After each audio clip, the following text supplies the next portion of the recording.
अस्सलाम वालेकुम नाज़रीन, आप देख रहे हैं न्यूज़ टॉक। मैं हूं यशवीन जमाल। नाज़रीन, मुल्क में इलेक्शंस की तैयारियां ऐसा लगता है कि उनका बाज़ाब्ता तौर पर आगाज़ हो गया है। कहीं पर भी दुनिया भर में जब भी इंतखाबात की तैयारी होती है तो डेफिनेटली जो मुख्तलिफ सियासी जमातें हैं वो एक दूसरे के खिलाफ भी बात करती हैं। जहाँ पर वो अपना मंशूर प्रेजेंट करती हैं वहीं पर वो दूसरी सियासी जमातों को जहाँ पर भी जितना भी मुमकिन हो सकता है निशाना भी बनाती हैं। उनके मंशूर के खिलाफ भी हम देखते हैं कि जो कैंपेन्स होती हैं वो बड़ा एक इंपॉर्टेंट हिस्सा होता है। दूसरी सियासी जमातें जो कुछ क्लेम कर रही हैं या जिस भी चीज़ का दावा कर रही हैं उसे अंडरमाइन करना भी हिस्सा हुआ करता है। लेकिन पाकिस्तान में अनफॉर्चुनेटली ये सारी चीज़ों के साथ साथ एक चीज़ जो बहुत ज़्यादा वाज़ेह तौर पर दिखाई देती है वो ये दिखाई देती है कि पर्सनल अटैक्स किए जाते हैं एक दूसरे की पॉलिटिकल पार्टीज़ के ऊपर, पॉलिटिकल पार्टीज़ की लीडरशिप के ऊपर, और कभी कभार तो इस हद से आगे गुजर जाते हैं कि लगता है कि अखलाकियात का दामन भी जो है वो छूट गया। अच्छा, उसके बाद एक नई चीज़ हम बार बार मुसलसल ये भी देख रहे हैं कि जहाँ पर पहले इलेक्शंस के बाद कहा जाता था कि धांधली हुई या धांधली का शोर मचाया जाता था, अब इलेक्शन से पहले ही एक शिकायत मुसलसल की जा रही है मुख्तलिफ सियासी जमातों की जानिब से कि लेवल प्लेइंग फील्ड जो है वो मैसर नहीं है। बिलावल भुट्टो ज़रदारी साहब तो ये बात कह ही रहे थे। इस्तेहकाम पाकिस्तान पार्टी की बात करें, पाकिस्तान तहरीक इंसाफ की बात करें, ये बात कहीं ना कहीं से हमें सुनने को मिल रही है कि लेवल प्लेइंग फील्ड नहीं। और बुनियाद इस चीज़ को बनाया जा रहा है कि जो इस वक्त निगरान सेटअप है वो सारे का सारा बायस्ड है। उसके अंदर बहुत सारे लोग ऐसे हैं जो कि पाकिस्तान मुस्लिम लीग नवाज की जो क़यादत है उनसे बहुत करीबी समझे जाते हैं, जिसकी वजह से ये कहना गलत नहीं होगा। इन सियासी जमातों का ये मौक़िफ़ है कि ये असरअंदाज हो सकते हैं, ये गैर जानिबदार साबित हो सकते हैं पाकिस्तान मुस्लिम लीग नवाज के हक में। कुछ इस पर बात करेंगे, तैयारियों के हवाले से भी बात करेंगे, कुछ और भी इशूज़ हैं जिसके अंदर जो रजिस्टर्ड वोटर्स की तादाद है उसमें भी हमने देखा है कि एक बड़ी कंसिडरेबल इंक्रीज़ है। किस सियासी जमात को उसका फ़ायदा हो सकता है आने वाले इंतखाबात में। पाकिस्तान मुस्लिम लीग नवाज के एक सीनियर रहनुमा ने कहा कि आने वाले इलेक्शंस के जब नताइज आएंगे तो एक बहुत अहम किरदार आज़ाद उम्मीदवारों का होगा। इस बात से क्या मतलब है? क्या पॉलिटिकल पार्टीज़ पे खुद से ये बात एक्सेप्ट की जा रही है कि लोग अपना एतमाद जो है वो खो बैठे हैं और आज़ाद उम्मीदवारों की तरफ शायद अवाम का जो एक झुकाव हो सकता है? इन सभी इशूज़ पर बात करने के लिए हमारे साथ इस्लामाबाद स्टूडियोज़ में मौजूद है सीनियर माहिर कानून है शुएब शाहीन साहब ने हमें ज्वाइन किया। बहुत शुक्रिया सर आपका, आपके वक्त के लिए। पाकिस्तान मुस्लिम लीग नवाज से माइज़ा हमीद साहिबा भी हमारे साथ मौजूद है। Thank you so much Maiza for your time also. Sir, जहाँ बहुत सारे लोग लेवल प्लेइंग फील्ड नहीं है, निगरान सेटअप गैर जानिबदार है, ये शिकायत कर रहे हैं, आप लोग भी कुछ आपका भी वही स्कूल ऑफ थॉट है, क्यों सर ये कहते हैं? मैंने ये 2-3 प्रोग्राम्स में मुसलसल नून लीग से ये बात पूछी है, वो कहते हैं जिन 3-4 लोगों का हवाला दिया जाता है कभी भी बाज़ाब्ते तौर पर नून लीग का हिस्सा नहीं थे। देखें, पहली बात तो मुझे ये बताएं, हम तो चीख चिल्ला रहे हैं पिछले कुछ अरसे से केपी के, तो आपने सारे मिनिस्टर्स ये डिक्लेयर कर दिए 6 महीने के बाद, पहले नहीं किए कि ये सारी मुख्तलिफ पोलिटिकल पार्टीज़ के थे। फिर जाग उठे ख्वाब से इलेक्शन कमीशन ऑफ पाकिस्तान, उन्होंने कहा नहीं जी इन सबको बदलो, फिर बदल दिए गए। हालांकि 90 डेज़ के अंदर अंदर इलेक्शन हो जाने चाहिए थे। वो केयर टेकर सब कुछ कर रहे हैं। फिर पंजाब के जो केयर टेकर बैठे हुए हैं वो सारे काम कर रहे हैं सिवाय इलेक्शन के। वो केयर टेकर और चेयर टेकर की अच्छी गुफ्तगू हुई है। वो चेयर टेकर भी दूर की बात है, वो तो अपने आप को वो तमाम क़ानून से बालातर समझते हैं कि जो एक इलेक्टेड रिप्रेजेंटेटिव्स की ड्यूटी होती है उससे भी वो बालातर अपने आप को समझ रहे हैं। क्या नहीं किया मुझे ये बताएं। किसके घर छापा नहीं मारा, किसकी अनकॉन्स्टिट्यूशनल गिरफ्तारी नहीं हुई, किन लोगों को उठा करके बंद नहीं किया। कल इबाद फारूक के वो मासूम बच्चे का क्या कसूर था जिसको शहीद कर दिया गया थ्रू डिफरेंट मीन्स, साइकोलॉजिकली उसको टॉर्चर करके। जिले शाह का क्या कसूर था, उसको उठा करके पुलिस वैन में दिखाया जाता है। वो स्पेशल बच्चा था बेचारा, जहनी तौर पर भी मासूम था। स्पेशल वैन में, पुलिस वैन में जाकर उसको टॉर्चर करके मर्डर कर दिया जाता है। उसके 40 से ज़ायद उसके मुख्तलिफ निशानात थे उसके जिस्म के ऊपर। अच्छा, उसके अलावा मुझे बताएं आज जो कुछ हो रहा है, अब फेडरल में भी आप देखें, पहले तो ये है कि वो मोहसिन नकवी किसकी चॉइस थे, ज़ाहिर इनकी चॉइस थे ना, क्योंकि ये अपोजिशन लीडर थे। और इलेक्शन कमीशन ने के भी इख्तिलाफात आपको पता है ना, अब वो कहते हैं वो पीपल्स पार्टी के चॉइस थे, नून लीग अब जो है वो आपको पता है वो झाड़ रहे हैं, दामन झाड़ रहे हैं। अपोजिशन लीडर कौन थे देखे ना, 2 बंदों की चॉइस थी ना, एक अपोजिशन लीडर की थी, एक चॉइस थी उनकी जो चीफ मिनिस्टर थे। उन दोनों में से जो मुस्लिम लीग नून की चॉइस थी उसको इलेक्शन कमीशन ने एक्सेप्ट किया। और जो कुछ वो जुल्म ढा रहा है आज, किसको नहीं पता। मुझे ये बताएं, आज भी फेडरल एंड प्रोविंशियल तमाम केयर टेकर बैठे हुए हैं ना। सदाकत अब्बासी गायब है कई दिनों से। इमरान रियाज लाहौर के सराउंडिंग से पुलिस की कस्टडी से गिरफ्तार हुआ है और वो कहाँ गायब हो गया। आज 130 दिन हो गए हैं, कोई पता नहीं है कि वो किधर है। सिमिलरली आप ये बताओ कि किधर गया है उस्मान डार, किधर गए हैं बाकी सारे लीडर्स। और बंदे को उठाया जाता है, प्रेस कॉन्फ्रेंस कर देगा तो कोई कानून नहीं, कुछ नहीं। एक ब्रीफ कमेंट करते मैं माइज़ा को शामिल करूं, जो फिंगर पॉइंटिंग नून लीग की तरफ की जा रही है, इनका क्या लेना? पहली बात तो ये है कि ये जो केयर टेकर बैठे हुए हैं फेडरल के, वो किसके हैं? नॉमिनी किसके हैं? ज़ाहिर शहबाज शरीफ साहब के और इमरान राजा रियाज के, जो इस वक्त भी मुस्लिम लीग नून में हैं और पहले से उनके साथ कमिटमेंट थी, वो लोटे हो गए थे, पीटीआई छोड़ गए थे कि जनाब मैंने मुस्लिम लीग नून का टिकट होल्डर होना है इस कमिटमेंट के ऊपर। अच्छा, उनके आगे फिर उसके बाद हचीमा का किससे ताल्लुक है? वो कहते हैं ब्यूरोक्रेट्स हैं, हमारी लीडरशिप के साथ काम किया, जमात से का किससे ताल्लुक है? वो नून लीग के मेंबर तो नहीं है ना सर? एक है परसेप्शन, आपने जरूर उन्हीं को बनाना है कि जिनका एक ताल्लुक ही उनके साथ है। आपके पास कोई इंडिपेंडेंट न्यूट्रल लोग नहीं मिल सकते जो वाकई जेन्युइनली न्यूट्रल हों। आप न्यूट्रल लोगों को लगा के आप एक परसेप्शन क्यों डेवलप करना चाहते हैं जो उनके खास लोग हैं?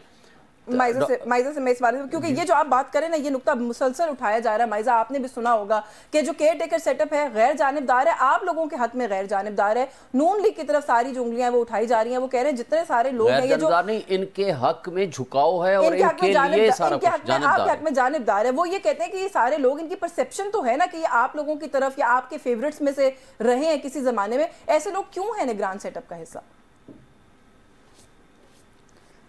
बिस्मिल्लाहिर्रहमानिर्रहीम। Thank you Yashveen for inviting me to your show. देखें, जो इन्होंने फोर्स डिसअपीयरेंसेस की बात की या इन्होंने बात की मेरे भाई ने जो ये रिसेंटली जो इश्यूज़ हुए हैं लोगों के साथ, देखें ये तो मैं प्योरली कहूँगी कि एक care taker setup in place है, तो ये सवालात का जवाब देने के लिए वो केयर टेकर सेटअप ही जवाब दे है। दूसरा जो आपने मेरे भाई ने बात की कि पीपल्स पार्टी के बारे, जो आप कह रहे हैं कि जो लेवल प्लेइंग फील्ड की बात कर रहे हैं, तो मैं एक चीज़ रिमाइंड कराना चाहूँगी कि 16 महीने मियाँ शहबाज शरीफ के साथ हुकूमत में ये पीपल्स पार्टी हमारे साथ थी और as a family peoples party हमारे साथ चलती रही। और जो है हम लोग इस तरह चलते रहे कि कहीं भी लड़ाई नहीं हुई और मियाँ शहबाज शरीफ साहब के एज पीएम रहे, लेकिन सारा कुछ मशवरों से होता रहा। किसी ने कोई इशू नहीं उठाया, किसी ने ये नहीं कहा कि हमारी बात नहीं सुनीगी, किसी ने ये नहीं कहा कि कोई बंदा शहबाज साहब की मर्जी का लग गया है। कोई ऐसा इशू जो है क्रिएट नहीं हुआ मियाँ शहबाज शरीफ की 16 महीने की हुकूमत में। और जो सेटअप जो है एज फार एज वोटर्स की अटेंशन डाइवर्ट करने के लिए ये मैं बताऊं एज फार एज जी मैं उधर ही आ रही हूँ। पीएम का जो केयर टेकर सेटअप जब आया उस वक़्त जो है पीपल्स पार्टी भी हमारे साथ थी और राजा रियाज जिनका नाम ले रहे हैं अपोजिशन लीडर, वो भी उन्होंने भी आके बैठ के जो है ये मशवरा करके जो है सारे बाहमी मशवरे करके ये फैसला हुआ कि ये केयर टेकर प्राइम मिनिस्टर लगेगा, ये ऐसा सेटअप होगा। सो ये नहीं कहा जा सकता या इस चीज़ से ओनरशिप नहीं हट सकती, ये डिसोन नहीं किया जा सकता, ला ताल्लुकी का ये इजहार नहीं किया जा सकता कि हम सीनियर पॉलिटिशियन, ये जो आप राजा रियाज साहब वाली बात कर रही हैं, मुझे इन ऑल ऑनेस्टी बता दें कि ये मजाक नहीं लगता। कोई महीना पहले ऑपोजिशन लीडर थे, आपके साथ बैठ के केयर टेकर सेटअप का सारा फैसला किया, महीना भी पूरा नहीं गुजरा वो आपकी जमात में शामिल हो गए। अब अगर कोई ये सवाल करता है कि केयर टेकर सेटअप आप सबकी मिली भगत से लगाया गया, उसके अंदर ड्यू प्रोसीजर फॉलो नहीं किया गया, तो फिर ये वैलिड सवाल नहीं है? देखिए, मैं ये फिर कहूँगी कि उस वक़्त पीपल्स पार्टी हमारे साथ थी, बैठी हुई थी, हुकूमत में थी, तो उस वक़्त ये इशू रेज़ किया जा सकता था ना, लेकिन ये नहीं रेज़ किया गया। चाहे ये मजाक़ेज़ है या नहीं है, बात ये है, एक फैक्ट है कि वो अपोजिशन लीडर थे जिनका मशवरा जो है उसको उनको मद्देनज़र लाया गया, पीपल्स पार्टी से भी डिस्कस किया गया, दीगर पार्टी से भी डिस्कस किया गया और उसके बाद जो है ये सामने आया। तो ये नहीं कहा जा सकता कि, और दूसरा मैं ये कहूँगी कि ये जमहूरियत है, जमहूरियत में किसी को अपनी पार्टी छोड़ने की इजाज़त है, कोई और पार्टी ज्वाइन करने की भी इजाज़त है। तो ये भी नहीं कहा जा सकता कि कोई बंदा जो है वो पार्टी नहीं ज्वाइन कर सकता। और अगर एक मकबूल पार्टी है जिस तरह PMLN है, जिसका बहुत से लोग ये भी कह रहे हैं कि वो उनके ज़्यादा चांसेस हैं जिस तरह आने के पावर में, तो अगर वो लोग उनको ज्वाइन कर रहे हैं तो इसमें पीपल्स पार्टी को तो अपने आप को अंदर झांकना चाहिए कि बिल्कुल, क्या पीपल्स पार्टी के नुमाइंदे नहीं आज हमारे साथ, वरना मैं पीपल्स पार्टी के पर्सपेक्टिव में ज्वाइन नहीं कर रहे। ये जो अभी आप बात कर रहे हैं ये मुझे इजाजत ज्वाइन नहीं करे जी, इजाजत है। मैं शोएब साहब से इस पे कमेंट ले लूं। सर, वो कहती है मकबूल जमात है, जमहूरियत है, लोग आना चाहते हैं, किसी को क्या इस बात में प्रॉब्लम है? एक तो ये सर जरूर कमेंट करें। दूसरा, वही सियासी जमातें महीना पहले शीरो शक्कर आपस में एक साथ, आज जो इनका आपस में एक वो टिफ चल रहा है, उसको कैसे देखते हैं आप?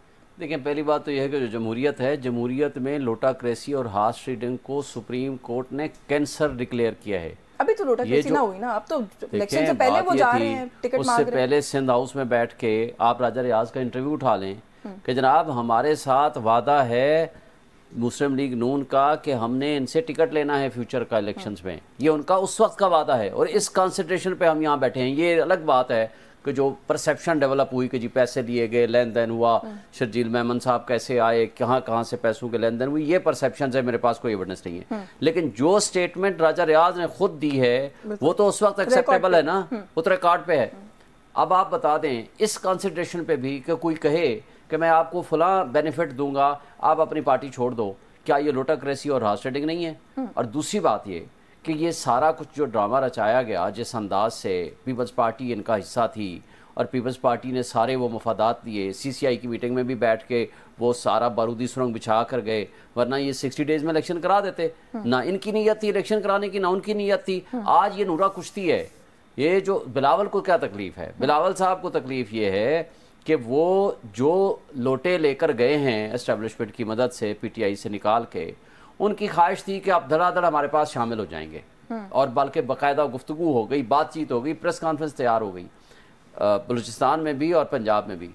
लेकिन जिन लोगों ने हटाया था उनको फ़ोन आ गया कि जनाब इधर नहीं जाना, क्योंकि अगला तो उनकी सेटिंग उनके बकौल, बिलावल के बकौल नून के साथ है। इसमें वैसे नया क्या है सर? वो पीटीआई में भी तो ऐसे नहीं भर्ती किए गए थे जो प्रोसीजर अभी आप बता रहे हैं, तो यही सब कुछ हुआ। सुन लेना, अब हुआ क्या, तकलीफ क्या है बिलावल साहब को? बिलावल साहब भी तो उसी कश्ती में बैठे हुए हैं ना जिस कश्ती में मुस्लिम लीग नून बैठी हुई है। अब ये कहना कि जनाब हमारे साथ ज्यादती हो रही है, ज्यादती यहाँ हो रही है कि जनाब वो हमारे पास आने को तैयार थे, आपने उनको रोक क्यों दिया गया? वैसे बिलावल साहब नाम ले रहे हैं मुस्लिम लीग नून का, बैठे हुए हैं जो आप लोग कहते हैं बिलावल साहब, तो वो कह रहे हैं आजकल वो कहते हैं लेवल प्लेइंग फील्ड नहीं है इनके हक में। बिलावल साहब से सवाल ये है कि पिछले हम 9 महीने से चीख रहे हैं कि इलेक्शन करा दो 90 डेज में, उस वक्त तो वो कहते हैं नहीं कराएंगे, उस वक्त तो कहते थे नहीं कराएंगे ना, दोनों सूबों में क्यों नहीं कराया?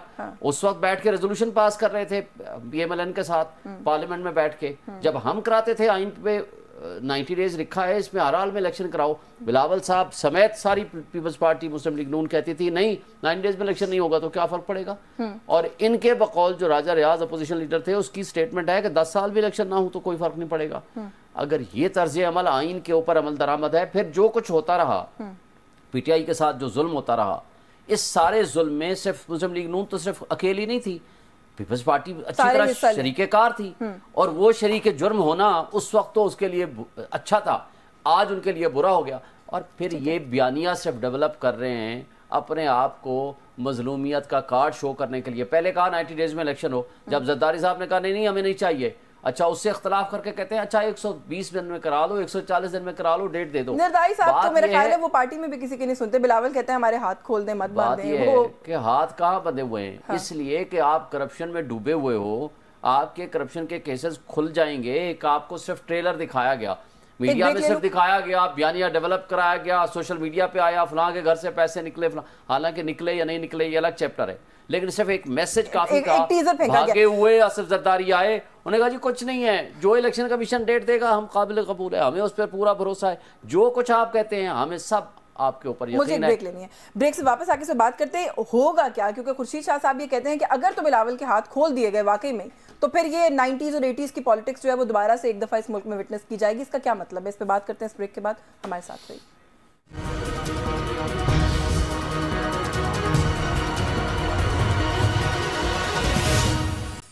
जी वेलकम बैक नाज़रीन। ब्रेक पे जाने से पहले हम बात कर रहे थे पाकिस्तान पीपल्स पार्टी की जो शिकायत है माइजा लेवल प्लेइंग फील्ड ना होने की। ये ऐसा लग रहा है कि इंतखाबात के अंदर वो इस शिकायत को लेकर जा रहे हैं। शाह साहब की स्टेटमेंट पर भी मैं कमेंट लेती हूँ, लेकिन मियाँ साहब ने कल फिर से दोबारा से अपना वही पुराना जो नैरेटिव है हमने देखा कि उसको रिवाइव किया। शिकायत के अंदर उन्होंने माजी में जो सरबराह रहे अफवाज के उनका नाम लिया, DGISI का नाम लिया, former chief of army staff का नाम लिया। ये फिर से किसी किस्म के एंटी एस्टैब्लिशमेंट नैरेटिव को एक तो रिवाइव करने की क्या कोशिश है, दूसरी बात ये इक़्तिदार में आते हैं तो क्या इन लोगों के खिलाफ कोई इन्वेस्टिगेशन, कोई कमीशन, कोई ऐसा वादा भी फिर करें ना इंतखाबात के अंदर। देखिए यशीन, पहले तो जो मियाँ साहब हैं, हाँ, वो जो मुल्क के हालात हो गए हैं इसमें मियाँ साहब जब थे और जब वो गए और जब इमरान खान साहब आए और जिस तरह मुल्क को तबाही की तरफ लेके गया ये सांप के सामने है। आप अगर कंपैरिजन कर लें उन फिगर्स पे, उस वक़्त डॉलर की कीमत पे, अब डॉलर की कीमत पे, उस वक़्त पेट्रोल की कीमत में, अब की जो कीमत है उसको देख लें। जो इदारे हैं, PIA हो गया, दीगर इदारे जो थे जो बेहतर चल रहे थे, अब जो हैं उनके जो हालात हैं वो आप देख लें तो आपको पता लग जाएगा कि मियाँ साहब जो हैं एक इलेक्टेड प्राइम मिनिस्टर, मुंतखब प्राइम मिनिस्टर, जिनको जो मुल्क का मुहिब वतन प्राइम मिनिस्टर जो हैं वो मुल्क के लिए क्या कर रहे थे और एकदम जो है उनको आपको जो इन्होंने नाम, मियाँ साहब ने नाम लिए, उन्होंने ही जो है साजिश करके निकाला और उसमें जो है वो गलत केसेस बनाए गए, सारे केसेस जो है वो झूठे निकले। उसके बाद हमारे सियासी जो मुखालफीन है उन्होंने भी कहा कि केसेस झूठे थे, सिर्फ वज़ीर आज़म को निकालने का एक जो है वो तरीका बनाया गया।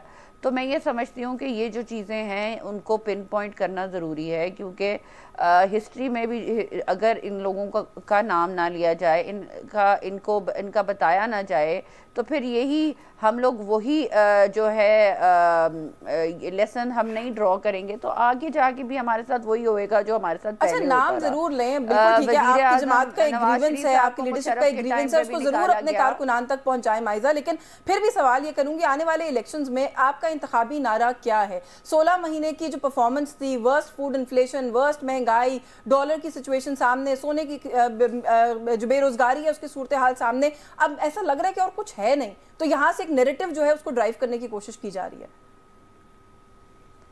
देखिए, नैरेटिव ड्रॉ करने की ज़रूरत नहीं है। आपको भी पता है, आपके सामने ही हैं जो हालात थे। इमरान खान साहब जब उनको वोट आउट किया गया था और मजबूरन वोट आउट किया गया था, पार्लियामेंट के थ्रू वोट आउट किया गया था, जो एक मुंतखब इदारा है कि वो मुल्क को नुकसान पहुँचा रहे थे, झूठ पे झूठ बोले जा रहे थे और मुल्क को नुकसान पहुँचाई जा रहे थे, नुकसान पे नुकसान, कि इतना नुकसान पहुँच रहा था कि आपको भी पता है, मुझे भी पता है कि हम डिफ़ॉल्ट की तरफ चले गए थे और बड़ी मुश्किल से जो IMF के साथ उन्होंने मुआहिदा किया था उसकी कड़ी शर्तों को कम करते करते थोड़ा सा, ताकि लोगों को रिलीफ मिल सके, इतनी मुश्किल ना पड़े जितनी उन्होंने वो डाल के गए, तो वो हम लोगों ने जो है वो मुश्किल से मुआहिदा किया और उसके बाद जो है 16 महीने में ये कहा जाए कि हम मुल्क को जो है वो बहुत ज़्यादा प्रोग्रेस करा लेते। हमारा जो नारा था उस वक्त यही था कि हम मईशत बचाएंगे, अपनी साख जो है पार्टी की उसको कॉम्प्रोमाइज कर दिया। शहबाज शरीफ साहब भी कहते रहे कि मैंने सियासत नहीं बचाई, रियासत बचाई, एक श्रीलंका ना बन जाता। एक मिनट यशवीन, लेट मी कंप्लीट। यशवीन, जो पाकिस्तान जो है वो श्रीलंका ना बन जाए और उससे हमने निकाल लिया सक्सेसफुली। अब जो दूसरी बात है, ये मेरे भाई कर रहे हैं, पहली बात तो ये है कि जो भी शिकवे शिकायतें हैं पीपल्स पार्टी को, वो जो है वो हम मुझे जो है वो मासूमियत का समझें क्या, मुझे नहीं उनके सवालात की समझ आती। जब आप हिस्सा थे इलेक्शन की डेट का या इलेक्शन की डिलेज का, जब ये अनाउंस हो रहे थे या ये बात की जा रही थी, तो आप इस चीज़ का हिस्सा थे, आप हुकूमत का हिस्सा थे, तो अभी आप कैसे कह सकते हैं कि हम इलेक्शन का की डेट में लेट कर रहे हैं या वो जल्दी कर रहे हैं या वो कह रहे हैं? मुझे इजाजत दें, शुएब शाहीन साहब क्यों तनकीद करते हैं आप लोग? 16 महीने इतनी मुश्किल फैसले, वो कहते हैं हम श्रीलंका बनने से बचा के चले गए पाकिस्तान को। कमाल है। ये लेकर आए थे महंगाई मुकाओ मार्च, पता है ना आपको, महंगाई मुकाओ मार्च। ये PDM की सारी जमातें, मरियम भी, बाकी भी सारे। अब मैं आपका वक्त बचाने के लिए मुख्तसर से बताऊंगा। उस वक्त तमाम इंटरनेशनल इंडिकेटर्स ये बताते थे 0% से मैक्सिमम 5% चांस है डिफ़ॉल्ट का। आज ख्वाजा आसिफ साहब कहते हैं हम डिफ़ॉल्ट कर चुके हैं। ये $1 बिलियन जो भीख मांग के लाए हैं, और उसमें भी इमरान खान का अगर कंसेंट और उनकी आशीर्वाद ना होती तो ये भी नहीं मिलना था। डिफ़ॉल्ट सिर्फ डिले किया है आपने, डिफ़ॉल्ट से बचे नहीं हैं। 6.1% GDP थी, ये इनके इंडिकेटर्स बता रहे हैं, आदाद शुमार बताते हैं। आज इनकी 0.3% है। और अच्छा, $24 बिलियन आपके पास रिजर्व थे इमरान खान के ज़माने की, मार्च पिछले साल और इस साल की जो आज की बता रहा हूँ। आज आपके पास $4 बिलियन है, वो भी मांगे तांगे का आप इस्तेमाल नहीं कर सकते। उस वक्त जो पेट्रोल था 150 रुपये था, आज आप 332 रुपये पे बेच रहे हैं, और ये भी जाते जाते 300 रुपये तक तकरीबन करके गए थे। आज उस वक्त डॉलर था 170 से 178, आज 350 से जैसे तैसे करके वापस 300 पे आया है, वो भी मिलता नहीं है। कर रही वैसे अच्छा, वो कह रही है कि उससे ये आगे चले, ये कहते हैं की पॉलिसीज की वजह से ट्रिकल डाउन इफेक्ट आ रहा है। और अब वो पीटीआई तो चला रही थी ना मुल्क को, आपकी आज फैक्ट्री बंद हो गई है। 16 रुपए आपका बिजली का यूनिट था, आज 60 रुपए में आपने पहुंचा दिया है। फैक्ट्रियां आपने बंद कर दी हैं, मल्टीनेशनल कंपनियां सारी चली गई हैं, आपके पास है क्या? आज आप मुझे बताएं, इस रेट के साथ जो आप 25% पे तकरीबन इंटरेस्ट रेट चला गया है, कौन इंडस्ट्री लगाएगा, कौन चला सकेगा? अच्छा, जो बिजली का बिल है वो कौन दे सकेगा? आप मैन्युफैक्चरिंग जो है आपने खत्म कर दी है, प्रोडक्शन ही खत्म कर दी है, ओवरसीज आप पे ट्रस्ट नहीं करता, उनका राइट ऑफ वोट आपने खत्म कर दिया, नैब लॉ खत्म करके अपने आप को एनआरओ दे दिया। आपने क्या किया इस मुल्क के साथ? अच्छा, फिर कहते हैं कि जनाब जो नवाज शरीफ साहब का नया बयानिया है, लोग को पागल बेवकूफ़ समझते हैं।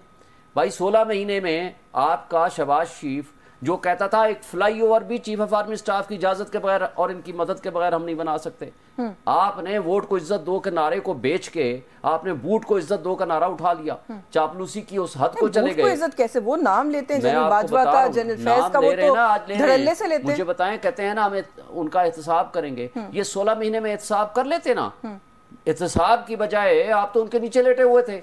आपने जो कुछ किया, मुझे बताएं, ये सागदार ने जो कुछ किया वहां से उतरते साथ सवाल पूछ लो वैसे यहाँ पे एक मिनट में बात। वो जो बहुत दबंग लीडर थे उन्होंने भी तो सर देखे ना, इक़्तिदार के अंदर रह के सबकी वही सूरत हाल नहीं होती जो जिसका आप इन पर इल्जाम लगा रहे हैं। मैं आपको बताता हूँ, उन्होंने भी इक़्तिदार से आने के बाद कहा जी कि मुझे तो कोई काम मेरी मर्जी के बगैर नहीं करने दिया जाता था। ठीक बात है ना कि आपको आपकी मर्जी के बगैर नहीं करने दिया, तो उनका तो एक तजर्बा था ना, जब उनको तजर्बा हो गया आज के बाद उसने खुल के वो बातें की। मुझे ये बता दें, ये तो अपोजिशन में थे ना, एक्सटेंशन के लिए, बाजवा की एक्सटेंशन के लिए ख्वाजा आसिफ साहब कहता है, नवाज शरीफ, शहबाज शरीफ, सारी लीडरशिप ने कहा कि बाजवा की एक्सटेंशन मस्ट है। अगर ये इसने 2017 और 18 में जुर्म किया था तो 19 में आप एक्सटेंशन के लिए क्यों राजी हुए? आप लोगों की आंखों में धूल झोंकते हैं, लोगों को बेवकूफ समझते हैं कि आज आप आकर के जो 16 महीने की आपकी कारकर्दगी है उस पर कोई बात ना करे, आप वो बयानिया लेकर आ जाएं एंटी एस्टैब्लिशमेंट का, ताकि लोग आपके पीछे खड़े हो जाएं। लोग पागल समझते हैं कि 5 साल के लिए आप वहां बैठे हुए हो, कर रहे हो, आप कन्विक्टेड भी हो, आप एब्सकॉन्डर भी हो। ये नैरेटिव जान के प्ले अप किया जा रहा है इलेक्शन के लिए, खाली इलेक्शन के लिए। और लोग क्या इनके ऊपर एतबार करेंगे? क्या इनके ऊपर एतबार करेंगे? ख्वाजा आसिफ ने कहा कि 2019 में बाजवा ने कहा कि हम से पंजाब गवर्नमेंट ले लो और उसके बाद फेडरल गवर्नमेंट ले लो, और इन सब ने ये कहा अपने इंटरव्यूज में, हमने कहा है कि अगर हम अदम एतमाद लेकर आएंगे तो हमें एस्टैब्लिशमेंट के नीचे लगना पड़ेगा, जो कि हम नहीं होना चाहते। इनके सारी स्टेटमेंट है एहसन इकबाल की, सबकी। लेकिन बिल आखिर उन्होंने बुलाया और भागते हुए दुम दबा के आ गए, और उसके साथ क्या किया इन्होंने? आकर सिर्फ इस मुल्क की जड़ें खोखली कर दी। आज लोगों के पास खाना नहीं है, आज फूड इन्फ्लेशन 50% पे चली गई है, आम आदमी को आपको कारोबार नहीं है। I will make this a debate for another day। मेरे पास इस सेगमेंट का वक्त खत्म हो गया, लेकिन ये जो भी आपने आखिर में बात की, कभी किसी और नशिस्त में आपसे इन पे तफसील से बात करेंगे। आपका बहुत शुक्रिया शोएब शाहीन साहब, Maiza Hamid, thank you so much for your time. एक ब्रेक का वक्त हो रहा है, ब्रेक से वापस आएंगे तो कुछ बात करेंगे जो अभी बहुत सारे इंडिकेटर्स की तरफ शोएब साहब ने भी इशारा किया, इस मुल्क की जो माशी सूरत हाल है उस पर कुछ राय लेने की कोशिश करेंगे। हमारे साथ रहिए।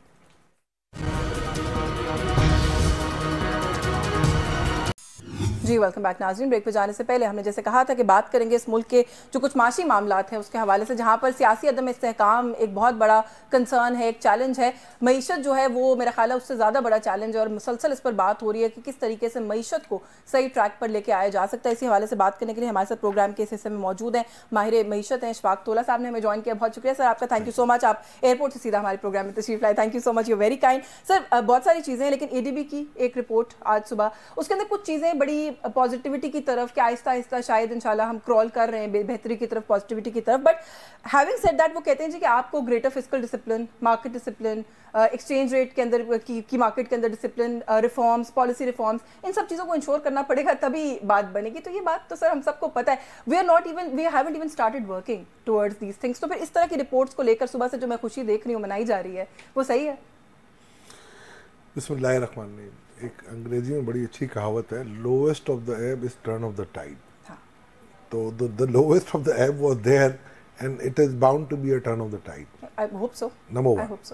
नंबर 2, देखें ये जो हम कर रहे हैं ना, वो हम तक नहीं लाएंगे, और जब तक देखें, या तो आप इस इकोनॉमी को ऐसे ही चलने दें और आप कहेंगे जी ठीक है ये मेरी पैरेलल इकोनॉमी है, I am okay with that, और मैं फिर अब मुझे अपने आर्टिफिशियल कंट्रोल रख के एक्सचेंज रेट को मैनेज करना पड़ेगा, और दूसरा मुझे अपने इंटरेस्ट रेट को लो रखना पड़ेगा, तो ये इकोनॉमी चलेगी।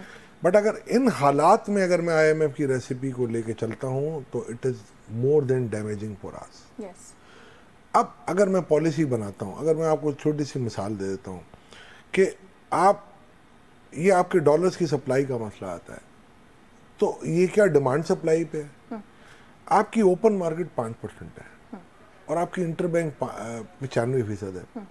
ये कैसे कंट्रोल हो सकती है कि जी ओपन मार्केट और इंटरबैंक के रेट में 1.25% का फर्क होना चाहिए?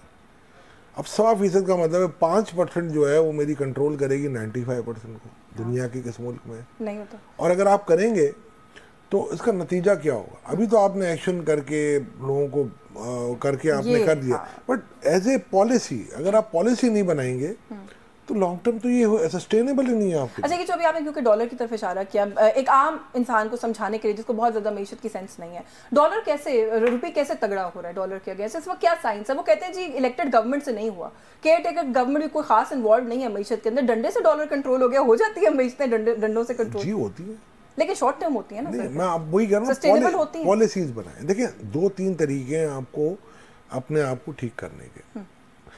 जहाँ तक ये रेमिटेंस, आप जो हम कहते हैं कि जी जो रेमिटेंस आता है, रेमिटेंस मेरा ख्याल है इसके अपने थ्रेशोल्ड पे पहुँच चुका है। मैं 12 कह चुका हूँ कि जो पिछले रिजीम में, पीटीआई के रिजीम में, एक तो कोविड की वजह से काफ़ी लो इंटरेस्ट रेट थे, तो लोग, और हवाले के चैनल बंद थे तो लोग दे देते थे। दूसरा जो हाउसिंग की एमनेस्टी थी ना, उसमें $4.5 बिलियन आया था, तो दैट वाज द रीज़न। आपका जो एक है 27-28 बिलियन डॉलर। अच्छा, दूसरा ये है कि बाहर भी अब इन्फ्लेशन ज़्यादा है, तो लोग अपने अखराजात वहाँ पर उनके ज़्यादा हो गए तो वो भेज नहीं पा रहे। तीसरी ये चीज़ है अब आपके पास कि आपके पास एक रेट का बहुत बड़ा गैप हो जाता है, तो आपका एक स्मॉल ट्रेडर है वो भी कहता है मैं भी डॉलराइज हो जाऊँ। अब उसको कर्व करने के लिए ऑब्वियसली ये एक्शन तो लेने आपके लिए ज़रूरी है, ठीक है। और इसके लिए सबसे बड़ा जो इशू है वो है पोरस बॉर्डर आपके। आप फर्ज करें अगर $2 बिलियन का ट्रेड करते हैं अफगानिस्तान से, जो कि रिकॉर्ड पे नहीं है, तो उसकी पेमेंट डॉलर में होगी ना, पाक रुपये में तो कोई नहीं लेगा। या इवन अफगानिस्तान में जो उस वक्त आपके उनके ट्रेडर्स के पास जो पाकिस्तान से ट्रेड करते थे, पाकिस्तान रुपये पड़ा हुआ है, और अगर फर्ज करें वो लिक्विडेट करके उसको कन्वर्ट करना चाह रहे हैं डॉलर में, तो डॉलर कहाँ से जाएगा? रुपये तो पाकिस्तान में ही आएगा ना, वो कोई अमेरिका तो नहीं भेज सकते। तो ये प्रेशर जो होंगे ना, ये आपको कम से कम बॉर्डर्स पे सर, एक आम आदमी की जो इस वक्त बाकायदा तौर पे चीखें निकली हुई, आपको पता है कि हड़तालों की कॉल्स पॉलिटिकल पार्टीज की तरफ से भी जा रही है, एक आम आदमी की बहुत बुरी सूरत हाल है, खास तौर पे ये जो अभी एनर्जी प्राइसेस वाला मामला है, फ्यूल प्राइसेस वाला मामला है, कोई रिलीफ इनसाइट, कोई तरीकाकार ऐसा जो कि रिलीफ प्रोवाइड किया जा सकता है? अब वही अगेन जो भी आपने टैक्स वाली बात एक हवाला दिया था, हम लोग अपने टैक्स नेट को ही एक्सपैंड कर ले तो शायद यहाँ किसी को रिलीफ दे सके, लेकिन हम ईजी जो वो है ऑप्शन है उनकी तरफ जाते हैं हमेशा। यशविन देखो 3-4 चीज़ें हमने, ये एक टैक्स रिफॉर्म्स कमीशन, ये reform and resource mobilization commission मेरे चेयर पे ही बना था, और हमने एक इंटरिम रिपोर्ट दी है। उस रिपोर्ट के अंदर बहुत ही ग्लेयरिंग वे में हमने इनको कहा है कि जी हमारे पास डायरेक्ट टैक्सेस के 2.5 ट्रिलियन के नए सोर्सेज हैं, 2.5, और अगर हम उन सोर्सेज को ऐड कर दें, अभी भी कॉन्स्टिट्यूशनली ये पॉसिबल है कि ये केयर टेकर सेटअप भी कर सकता है, बिल्कुल कर सकता है। 3 टॉप कॉन्स्टिट्यूशनल लॉयर से मेरी ये बात हुई है, और if government can bond they can take view from their own legal या लॉ डिवीजन जो होता है। हमने इनको ब्रॉडनिंग द टैक्स बेस बताया, हमने इनको नई रेवेन्यूज की मेजर्स, ये प्राइवेटाइजेशन भी कर सकते हैं। प्राइवेटाइजेशन पर तो मैं भी आपको 2 मिनट में क्लियर कर दूंगा, 7 साल में भी रहूँ बोर्ड में। हमने इनको ईज ऑफ डूइंग बिजनेस के लिए सिंप्लीफिकेशन इन लॉ बताया। देखिए आपका बिजनेसमैन टैक्स देने से नहीं डर रहा, आपका बिजनेसमैन कहता है कि आप कॉम्प्लिकेट इतना करते हो, मेरे रिफंड रोक लेते हो, तो ये ना करो। और दूसरा ये कहते हैं कि यार you are milking the old cow, तो it will bleed, it will start bleed, तो आप दूसरे नए एवेन्यूज लाएं। तो ब्रॉडनिंग द टैक्स बेस के हमने मेजर दिए। हमने इनको एडमिनिस्ट्रेटिव कंट्रोल के मेजर दिए कि ये जो एक ये ज़बान ज़दे आम है कि जी FBR में करप्शन है, तो करप्शन कैसे कम होगी। Automation is name of the game. अब मैं आज बैठा हुआ था तो मुझे एक बड़ा अच्छा मैसेज आया मेरे उस पे पोर्टल पे कि जी आपने इन 2 क्रेडिट कार्ड पे इतने आपने एक्सपेंडिचर्स किए, तो मैं कहता हूँ अच्छी बात है, अच्छी बात है कि अगर मैं करता हूँ तो मुझे, मगर इसमें दूसरी तरफ लोग क्या करेंगे कि जी अब वो कैश पे डील करेंगे। Sir lack of political will रही है इस मुल्क में, ये जो बातें आप कह रहे हैं ना ब्रॉडनिंग द टैक्स बेस, ये सारा कुछ तो आई थिंक पता है, सबको पता है, हम हमेशा बात करते हैं, हुआ क्यों नहीं? ये इसलिए कि लैक ऑफ विल है। आप देखें ना, अभी एक रिपोर्ट आई है प्राइम मिनिस्टर हाउस को जो दी गई है कि 995 गैस स्टेशन है जहाँ पर ईरानी पेट्रोल बिक रहा है। 204 हवाले वाले हैं पंजाब में, इतने एक्यूरेट फिगर हैं। तो ये क्या 4 दिन में बन गई थी रिपोर्ट? हाँ। तो ये रिपोर्ट कहीं ना कहीं तो मौजूद थी ना, किसी सर्द खाने में थी, कहीं धूल लगी हुई थी, जिसे इग्नोर किया गया। बिल्कुल। अब अच्छा, अब तो आ गई है ना। हाँ, अब कुछ करें। वैसे कहा सुना तो है कि कहा गया है ना कि 1 लीटर भी जो है वो बर्दाश्त नहीं किया जाएगा। नहीं, वो ठीक है, but for the time being है ना। हाँ। तो ये पॉलिसीज आप बनाएं, आप पॉलिसीज बनाएं। आप ये जिस तरीके देखें 81 बिलियन की आपकी इंपोर्ट थी जब आप आखिरी साल को देख लें। लास्ट ईयर तो हमने काफ़ी कर्व करके 47 पे की। 28 बिलियन से ज़्यादा का आपका एक्सपोर्ट नहीं है। और एक्सपोर्ट क्यों नहीं है मैं आपको बताता हूँ। आपका 62 to 63% टेक्सटाइल होता है। हाँ। मोस्टली वो कॉटन बेस है। कॉटन की प्राइस अगर $1 पर पाउंड होती है तो आपकी 31 बिलियन हो जाती है। कॉटन की प्राइस अगर 80 सेंट हो जाती है तो आप 27 बिलियन पे आ जाते हैं। सही। तो you are relying on the same old source. अब आपने वक्त मुझे वो कह रहे हैं बिल्कुल खत्म हो रहा है। मुझे सिर्फ ब्रीफली एक चीज़ में ज़रूर, क्योंकि इंटरेस्ट की बात है, IMF आपको पता है IMF से पैसे आने हैं, वो बड़ा हमारा एक एरिया ऑफ कंसर्न है। नवंबर में जो कुछ मिलना है हमें IMF से, कहीं खटाई में आपको तो नहीं पड़ता? नहीं, मुझे नजर नहीं आ रहा। क्यों आप नहीं नजर आ रहा? We are acting as per the programme.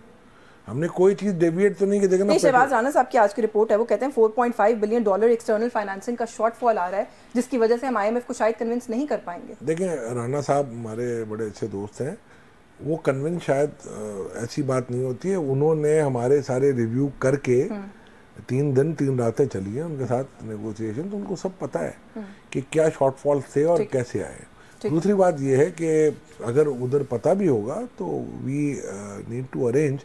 हाँ, ये जो जहाँ तक उन्होंने दूसरी रिपोर्ट में एक चीज़ लिखी है कि जी आपकी जो डेट सर्विसिंग की पेमेंट की शॉर्टफॉल है, वहाँ I am a bit worried about because of the fact कि जो आप इंटरेस्ट रेट बढ़ाए जा रहे हैं तो आपको दूसरा वे ये होगा कि इन्फ्लेशन कम करके आपको अपने पॉलिसी रेट में कमी करनी पड़ेगी ताकि गवर्नमेंट का वो एक्सपेंडिचर। चलिए, वक्त पे बस खत्म हो गया, वरना मैं आपसे बात करती कि इन्फ्लेशन की जहाँ तक बात है वो तो हर रिपोर्ट कह रही है कि वो प्रेशर्स तो इस वक्त ऊपर की तरफ ही हैं, वो शायद मुश्किल होंगे कम करना, बट इस पर मजीद बात करेंगे कभी किसी और सेटिंग में। बहुत शुक्रिया आपका इशफाक तौरा साहब आपके वक्त के लिए। सर, प्रोग्राम न्यूज़ टॉक से व्यूअर्स आज के लिए बस यही कुछ। यशवीन जमाल को इजाज़त दीजिए। अल्लाह हाफ़िज़।